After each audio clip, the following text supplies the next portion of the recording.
Bonjour à tous, c'est Séverine et bienvenue sur ma toute nouvelle chaîne.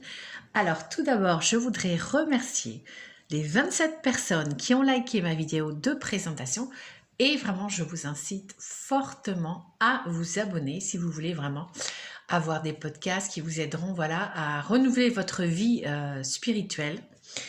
Tout ça pour vous aider à trouver la paix et la joie.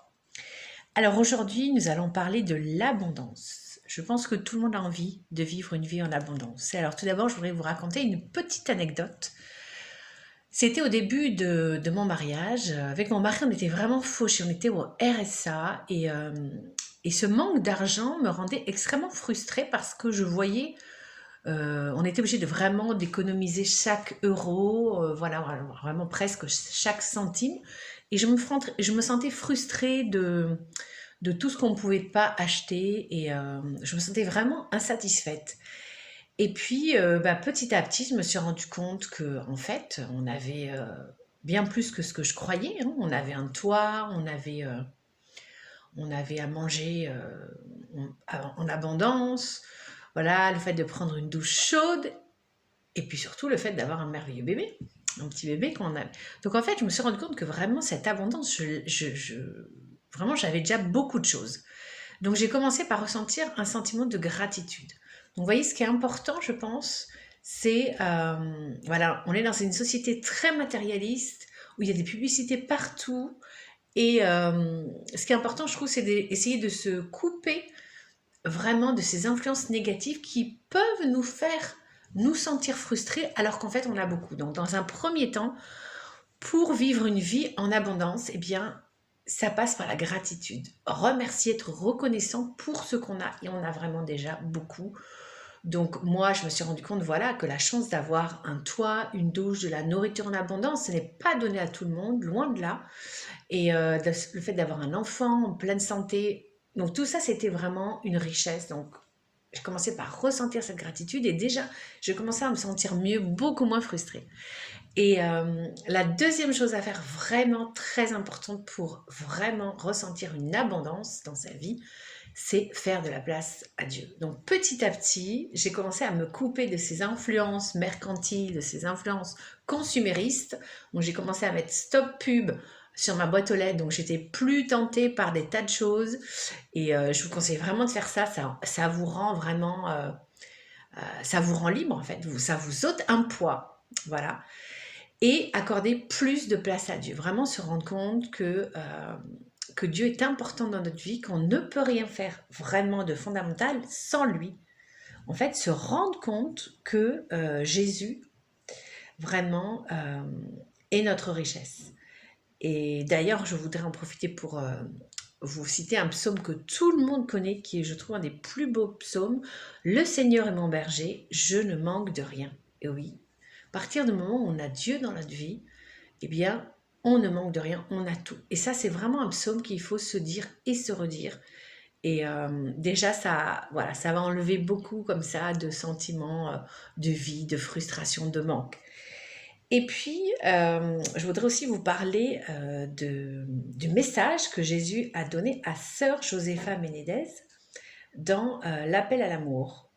Si vous voulez le bonheur, je le suis. Si vous voulez la richesse, je suis la richesse infinie. Et je pense qu'en fait, notre société, elle va dans le mur parce qu'elle veut nous faire croire que le bonheur, c'est d'accumuler des tas de biens matériels. Et on voit que ce n'est pas vrai. Puisque quand on fait des sondages, les personnes des pays riches sont beaucoup plus malheureuses que les personnes des pays pauvres. C'est quand même incroyable parce que dans les pays pauvres, les gens ont gardé une place importante à Dieu. Donc vraiment, voilà, Dieu nous a créés pour que nous ayons la vie en abondance et c'est ça. À partir du moment où vous mettez Jésus, vous mettez Dieu au centre de votre vie, vous allez vraiment vous sentir comblé. Voilà, moi c'est ce que vraiment, je me sens comme ça, je me sens comblée alors que c'est vrai que bon, financièrement ça va mieux, on n'est plus au RSA avec mon mari, on n'est pas non plus riche et on aimerait par exemple, vous voyez, on est dans un appartement qui est un peu petit, on aimerait vraiment avoir les moyens de nous acheter une maison, mais donc c'est une chose pour laquelle on prie, Mais en attendant, on n'est pas focalisé sur ça parce qu'on sait qu'on a déjà cette abondance, que cette abondance, elle est vraiment, vraiment déjà là. Donc voilà ce que je voulais vraiment vous faire passer comme message. Si vous voulez le bonheur, je le suis. Si vous voulez la richesse, je suis la richesse infinie. C'est Jésus qui parle à chacun d'entre nous. C'est un message qu'il a donné à Sœur Josépha Menédès pour qu'elle nous le transmette. D'ailleurs, je vous mettrai le lien de mes sources.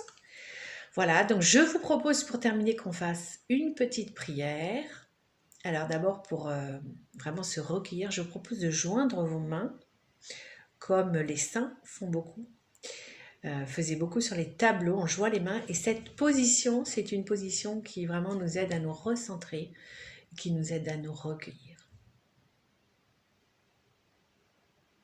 Alors Seigneur, viens parmi nous, viens dans le cœur de toutes les personnes qui verront, qui entendront ce podcast. Envoie-nous ton Esprit Saint. Nous avons besoin de toi, Seigneur. Seigneur, nous voulons te remercier de cet amour infini que tu nous offres à chacun d'entre nous. Apprends-nous, Seigneur, la gratitude. Apprends-nous à remercier chaque jour de la chance que nous avons d'avoir un toit au-dessus de notre tête, d'avoir de quoi manger, de pouvoir prendre une douche chaude. Nous voulons te remercier pour nos proches que nous aimons, qui nous apportent tellement de bonheur, qui sont une richesse. Voilà, apprends-nous, Seigneur, à ouvrir notre cœur, à délaisser tous ces biens matériels, toutes ces distractions, à les mettre de côté pour faire plus de place pour ton amour, car nous le savons, Seigneur, c'est ton amour qui nous rendra heureux. Seigneur, nous te remercions. Merci de toucher les cœurs de toutes les personnes qui écouteront ce podcast. Amen. Voilà, ce podcast est terminé. Je vous propose, si vous ne l'avez pas visionné, de regarder mon premier podcast qui vous donnera des conseils pour bien démarrer l'année en forme. Voilà, je vous dis à très bientôt. Et évidemment, si vous avez aimé ce podcast, pensez à mettre un petit pouce, un petit commentaire et à partager. À très bientôt, que Dieu vous bénisse.